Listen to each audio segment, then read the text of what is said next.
네, 안녕하세요. 세종토개발 윤 부장입니다. 지금 이 부동산 시장이나 지금 뉴스 기사를 보자니 이제 기분이 그렇게 썩 좋지 않을 거라고 보이는데요.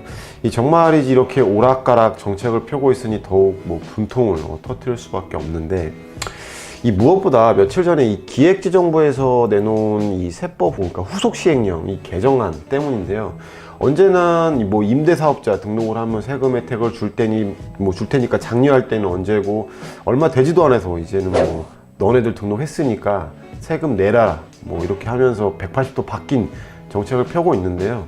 이게 무슨 국민들을 사냥감으로 생각하는 건지 먹이로 이렇게 유인을 해서 울타리에 가둬놓고 이제 마음대로 조정을 하는 것 같아서 솔직히 좀 이제 화가 날 지경인데요. 이렇게 자꾸 정책을 내놓고 계속해서 말을 바꾸면 과연 이 신뢰가 갈까요? 이젠 국민들도 이제 내성이 생겨서 정부의 정책에 그렇게 따르지 않게 될 텐데요. 이 바뀐 내용들을 살짝 보자면은, 이 임대사업자의 의무기간을 안 채우면은 1,000만 원에서 3,000만 원, 그리고 5,000만 원까지 지금 인상을 시키고, 또 연간 5% 상한선, 그러니까 임대료 상한선을 안 지키면 과태료가 또 3,000만 원까지 늘어난 건 물론이고, 거주주택 비과세 특례까지도 대폭 축소가 됐잖아요. 그래서 이번 시간에는 얼마 전에 발표한 세법 후속 시행령 개정안 중에서 가장 타격이 클 것으로 보이는 이 두 가지에 대해서 설명을 드리려고 합니다. 아마 뉴스를 통해서 많이들 접하셨겠지만은 사례를 통해서 드리면 아마 정확히 이해가 가실 겁니다. 그러니까 이 시행령이 발표가 되고 저의 고객들도 굉장히 이제 혼란스러웠는지 전화들이 와서 이제 많이들 문의하셨는데요. 과연 임대사업을 그냥 해야 하는 것이냐 등 이렇게 걱정이 상당히 많았는데, 이번 후속 시행령은 타격이 있는 게 분명히 맞는 것 같습니다. 지금도 이제 헷갈리고 어려운데 계속해서 바뀌고 또 추가되고 정말 돌아버릴 지경인데요. 저 역시 그렇겠지만 이렇게 바뀔 때마다 이렇게 방송을 할 테니까요. 저희 방송을 꾸준히 시청하시고 공부하신다면 현 대책에 대해서 몰라서 피해를 보는 그런 일은 발생하지 않도록 최선을 다할 테니까요. 저희와 함께 가시면 되겠습니다. 일단 이번 후속 시행령을 살펴보면은 총 200페이지가 넘는 이 방대한 양인데요. 물론 다 읽어볼 필요는 없어요. 이제 부동산에 관련된 시행령만 봐도 그렇게 많은 양은 아니지만, 그 중에서도 이 주목해 봐야 될 것, 그러니까 가장 관심이 가는 분야가 딱 두 가지가 있더라고요. 그래서 이 두 가지에 대해서 살펴보는 시간을 가져보도록 하겠습니다. 이 바로 뉴스 기사에서 말하는 것 역시 이 양도세 요건 강화와 더불어서 이 임대사업자의 양도세에 관한 기사를 많이들 썼더라고요. 그럴 수밖에 없죠. 가장 타격이 심한 거니까. 많이들 당황하실 테고, 그럼 어떻게 되는 건가 조금은 난감하시겠지만은 제가 이 두 가지에 대해서 샅샅이 설명을 드리도록 하겠습니다. 먼저 이 양도세, 비과세 보유기간 요건 강화부터 설명을 드릴 텐데, 현행은 일단 지금 상황은 어땠냐 하면은 1세대 1주택 양도소득세 비과세 요건은 내가 2017년 파리 대책 이전에 취득을 했더라면은 내가 1주택자로 2년을 보유하면 비과세였고, 파리 대책 이후에 취득을 했다면 2년 거주 요건이 있었죠. 그러니까 여기서 주목을 해야 할 게, 내가 다주택자라면은 나머지 주택들을 다 처분하고 마지막 한 채를 남겨두고 양도를 할 때 전에 가지고 있는 주택을 언제 처분했는지 상관없이 바로 다음날 매도를 하더라도 이 1주택만 남아 있었다면, 그리고 또 요건을 갖췄다면은 바로 비과세를 해줬었잖아요. 근데 달라진 점이 2021년 매도분부터 내가 마지막으로 한 채의 주택이 된 시점부터 2년 이상 보유를 해야지만 비과세를 해준다는 겁니다. 그러니까 자, 여기서 잘 보셔야 될 게 거주가 아니라 보유라고 분명히 말을 했어요. 여기서 이걸 좀 해석할 필요가 있는데요. 다들 거주와 보유의 차이는 잘 알고 계실 겁니다.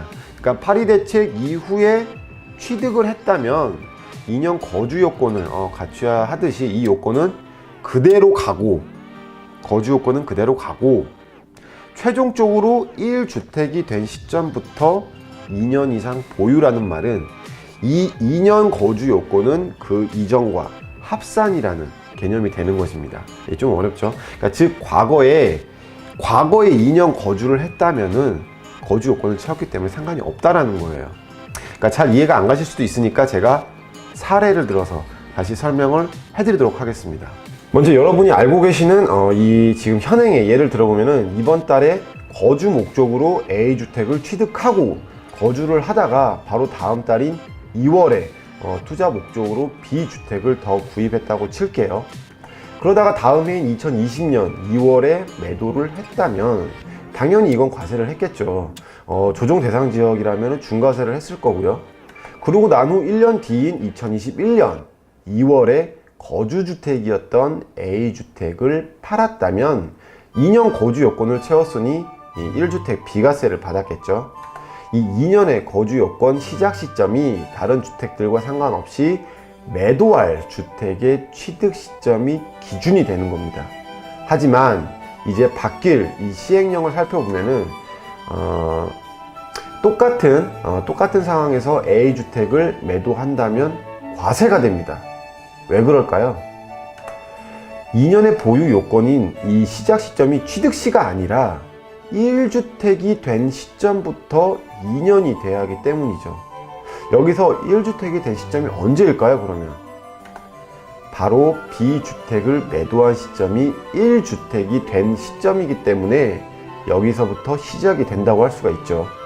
그렇다면 이제부터가 중요합니다. 제가 좀 전에 거주가 아니라 보유라고 했는데 이 상황과 더불어서 몇 개의 사례를 들어서 차차 설명을 해드리도록 하겠습니다. A주택을 파리대책 이전인 2010년 9월에 매수를 하고 그렇다면 이제 2년 거주 요건이 아니라 이제 2년 보유 요건이 되겠죠. 파리대책 이전이니까요. 그러다가 B주택을 올해 2월에 구입을 합니다. 그렇게 시간이 흘러서 같은 해 10월에 A주택을 전세를 주고 다른 집으로 그러니까 매수를 하는 게 아니라 전세나 월세로 이제 이사를 가버리는 거예요. 그러니까 내가 지금 거주주택으로 산 A주택을 전세를 주고 딴 데로 가버립니다. 이런 상황에서 B주택을 다음해 11월에 양도세를 내고 매도를 해버립니다. 그러면 A주택을 2021년 2월에 매도를 한다면 과세가 될까요? 비과세가 될까요? 이거 한번 맞춰보세요. 결정했나요? 과세가 되겠죠? 아무리 보유를 10년 넘게 했을지라도 이게 좀 억울하겠지만 1주택이 된 시점부터가 시작이라는 거죠. 이거 좀 이해가 가시나요? 그렇다면 이제 다음 상황을 한번 볼게요. 이번엔 파리대책 이후인 2017년 9월에 A주택을 매수하고 일이 생겨서 딱 1년 있다가 그냥 이 집을 전세를 주고 다른 곳으로 이사를 가버려요. 그리고 B주택을 올해 2월에 매수를 하고 다음 해인 2020년 11월에 매도를 합니다. 그리고 2년 뒤인 2022년 11월에 A주택을 매도했다면 이 상황은 과세가 될까요? 비과세가 될까요? 이것도 한번 맞춰보시는데 이걸 만약에 맞추셨다면 이제는 이해를 하셨다고 보셔도 될 것 같아요. 답은 이것도 과세가 됩니다. 그러면 이제 이렇게도 생각하시겠죠. 1주택이 된 시점부터 2년 보유를 했으니 당연히 비과세가 아니냐 라고 생각을 하시겠지만은 이 중요한 거는 파리대책 이후에 매수를 하셨기 때문에 2년 거주 여건이 들어가죠. 그러면 A주택은 지금 몇 년 거주했죠? 2017년 9월부터 딱 1년밖에 거주를 못했잖아요. 그러니까 2년 거주를 못한 거죠. 그래서 비과세 요건을 못 채운 상황이 되는 거죠. 여기 좀 이해 가시려나? 아마 좀 지금쯤이면 한숨을 쉬는 분들도 꽤나 많을 것 같은데 이 중요한 거는 이것만 생각하세요. 어쨌든 파리대책으로 거주 요건과 1주택이 된 시점 이렇게 두 가지를만 좀 유념을 하셔도 조금 좀 쉽게 이해를 하실 수가 있을 겁니다. 그리고 또 이제 주목해야 할 게 이 작은 글씨로 이제 명시가 되어 있는데 일시적 2주택자라는 그러니까 일시적 2주택자는 제외라고 분명히 명시가 되어 있잖아요. 그러니까 즉 다들 잘 알고 계시는 일시적 1세대 2주택자는 제외라고 했듯이 이건 그냥 그대로 간다는 것이 되겠죠. 이건 집을 한 채 사고 1년이 경과하고 그리고 새로운 집을 취득했다면 이전의 집을 2년 이내 매도를 한다면 일시적 1가구 2주택 비과세는 이제 요건을 이제 너무나 잘 알고 계시잖아요. 자, 하지만 여기서 또 집중을 하셔야 될 게 하나 있는데 어느 뉴스 기사에서 일시적 2주택자들의 경우 비과세 혜택을 받기 위해 주택 한 채를 판 뒤 2년을 더 보유해야 한다는 말은 잘못된 말이라고 착각을 하실 수 있겠지만 맞는 말이 됩니다. 이게 무슨 말이냐면은 일시적 2주택의 경우 2주택자이지만 기존 집을 매도 시 요건을 지켰다면 비과세를 받는 게 맞는 거고요. 이제는 비과세를 받고부터가 새로 취득한 집이 2년 이상의 보유 요건을 쳐야 한다는 거죠. 그러니까 즉 제외라는 거는 기존 집을 매도할 시에는 이 시행령과 상관없이 2주택이라는 상황이라도 일시적 1가구 2주택 비과세는 받는 게 맞는 거고요. 그리고 나서 신규 주택을 매도할 때는 비과세를 받기 위해서는 기존 집 매도 시점부터 2년 보유를 해야 한다는 것이죠. 물론 여기서도 제가 또 말하면 누누이 입이 아프겠지만 파리 대책 이후라면 2년 거주 요건을 채워야겠죠. 그러니까 좀 전에 말씀드린 이제 그 사례들을 다 이해를 하셨다면 이 일시적 2주택 상황은 쉽게 이해를 하실 겁니다. 어떻게 좀 이해가 잘 됐나 모르겠는데, 그렇다면 두 번째로 임대사업자의 혜택에 축소된 또 하나의 발표가 있었는데요.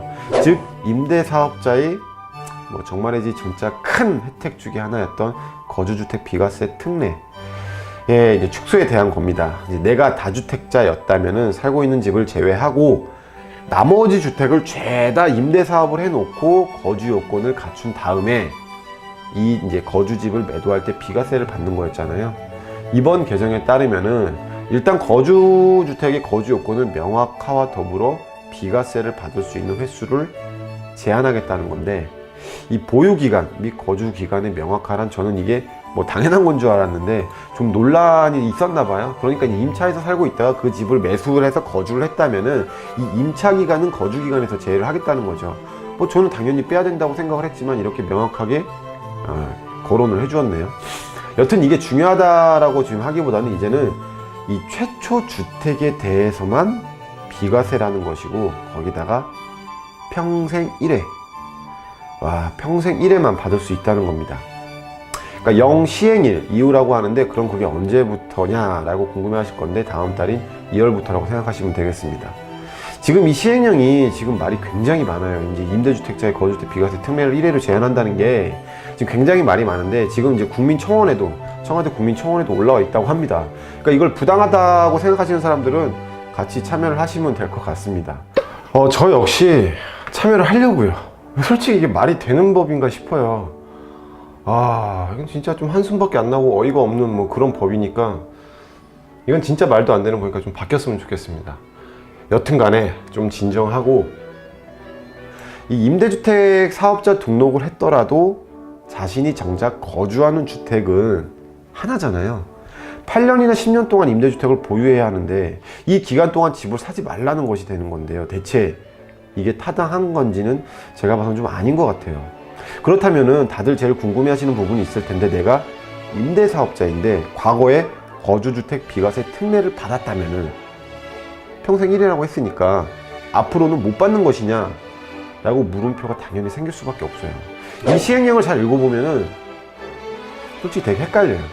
몇 번을 읽어봐도 헷갈리는데, 평생 1회라고 해놓고서는 시행시기는 시행일 이후 취득하는 부분부터 적용을 한다고 지금 명시가 되어 있습니다. 그렇다면은 이번 시행령도 2월 이전에 거주주택을 취득하기 위해 계약금을 지급한 사실이 확인되면은 종전의 규정을 적용한다는 것입니다. 이 굉장히 부딪히는 부분이거든요.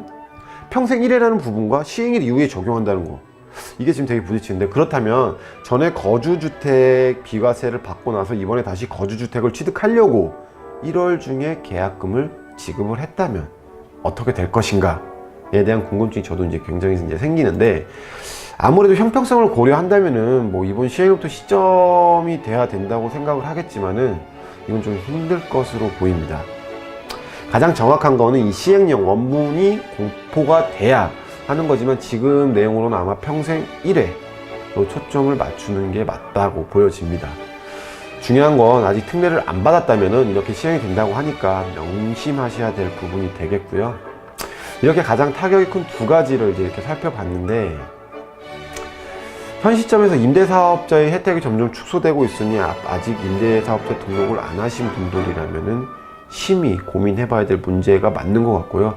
지금도 이제 임대사업자 등록이 점점 없어지고 있다고 하더라고요. 그러니까 줄어들고 있다고 하더라고요. 물론 이제 기존에 하신 분들은 투자 유망 지역에 하셨다든지, 혹은 나 집 팔고 이사 갈 생각이 없어 라고 하시는 분들은 뭐 그냥 별 생각 없이 그냥 쭉 가시면 될 것 같은데, 아직 취득세, 재산세, 임대소득세, 그리고 뭐 9.13 이전이라면 종부세, 양도세 혜택이 뭐 아직 많이들 살아 있으니까요. 잘 고민하시길 바라겠고요. 그럼 오늘 방송은 여기서 마무리하도록 하겠습니다. 네, 감사합니다.